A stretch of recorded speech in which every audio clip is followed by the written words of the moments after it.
things like textbook funding made a little bit of a comeback this year, but we're still, just at pre-recession levels for textbooks. But you mentioned the school resources, just literally things like paper, pencils, crayons.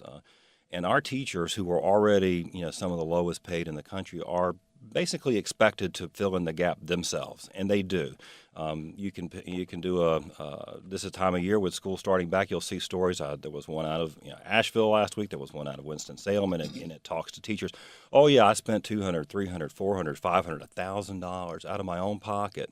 I mean, they'll go all summer long, buying supplies. My sister is a kindergarten teacher in Fayetteville, and I know for a fact that she goes and looks for the specials and the deals, and you'll go to do back-to-school shopping for your own child, and while you're there, probably half the people you're seeing are actually teachers buying supplies for their children. I can't imagine that we would expect that from any other profession, that you would show up and say, oh, by the way, you're going to need to go out and buy all of your own office supplies.